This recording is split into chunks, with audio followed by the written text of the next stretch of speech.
మన చావు పుట్టుకలు మన చేతిలో లేవు. ఈ భూమిపైన ఎప్పుడు ఎక్కడ ఎవరికి జన్మించాలో మనం కోరుకోలేం. ఎప్పుడు ఎక్కడ ఎలా మరణిస్తామో కూడా మనకి తెలియదు. కనీసం ఈ శరీరంలో జీవించే జీవితమైన మన ఆధీనంలో ఉందా, లేక శరీరం లేని వేరొక ఆత్మలు మన దేహంలో చేరి మన జీవితాన్ని శాసిస్తున్నాయా? భూలోకంలో జన్మించే జంతువులకు కూడా ఆత్మలు ఉన్నాయని మీకు తెలుసా?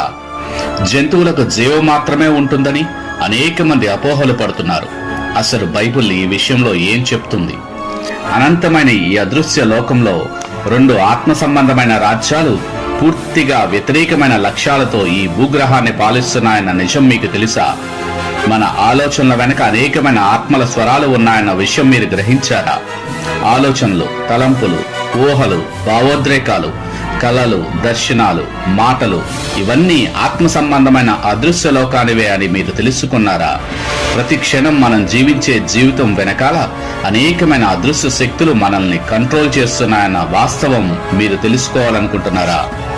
అయితే అన్సీన్ వరల్డ్, అదృశ్య లోకం అనే ఈ ఛానల్ని సబ్స్క్రైబ్ చేసుకోండి. మీ జీవితంలో మీకు తెలియని అనేకమైన మర్మాలు తెలుసుకోండి. విజయంలో జీవించండి. Stay tuned.